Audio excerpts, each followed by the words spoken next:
வர 21ஆம் தேதி மதுரையில் மிகப்பெரிய மாநாடு நடத்துறாங்க. ஏற்கனவே ஒரு மாநாடு முடிச்சுட்டாங்க. இது வந்து 3வது அறிவிக்கக்கூடிய வாய்ப்பு இருக்கா? அவருக்கு இல்லை, எனக்கு தெரிந்து இந்த அரசியல் போக்கை பார்த்தால் 26 தேர்தல் போது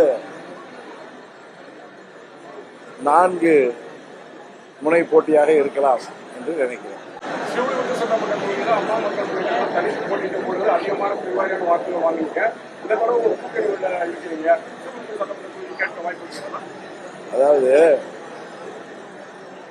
எங்கள் தொகுதிக்கு தகுதியான வேட்பாளர்களும் சரியான கட்டமைப்பும் உள்ள தொகுதிகளை உறுதியாக நாங்கள் எங்கள் கூட்டணியில் கேட்டுப்பெறுவோம். வாக்காளர்கள்ல குளறுபடி ஏற்பட்டு சொல்லி இன்னைக்கு ராகுல் காந்தி யாத்திரை செஞ்சாங்க.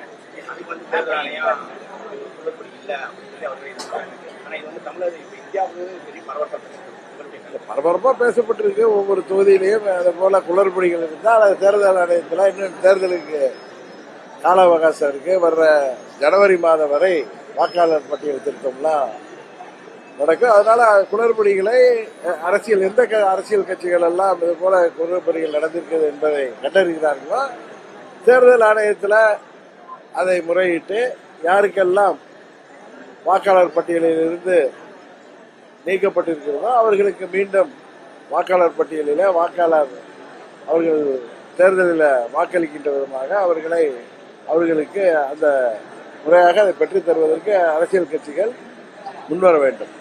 தூய்மை பணியாளர் தொடர்ந்து போராட்டம் யாரும் தூய்மை பணியாளர்களை போராட்டம் பண்ணி நிரந்தர பணி வேணும்னு சொல்லி ஒரு கோரிக்கை வைக்கக்கூடிய சூழ்நிலை திருமாவளவன் அவர்கள் வந்து நிரந்தர பணி வந்து தேவையில்லை, அவங்க சந்ததியிலிருந்து காலங்காலத்துக்கு அந்த பணியை செய்ய வேண்டாம் அப்படிங்கிறது எனக்கு தெரியும். அதான் நண்பர் திருமாவளவன் வந்து கடந்த ஓராண்டா பார்த்தீங்கன்னா ஏதோ குழப்பத்தில் இருக்கிறான்னு நினைக்கிறேன். பெரும்பாலான தூய்மை பணியாளர்கள் பட்டியலினத்தைச் சேர்ந்தவர்கள் தான். அவர்கள் தங்களுக்கு பணி நிரந்தரம் வேண்டும் என்று அவர்கள் கோரிக்கை.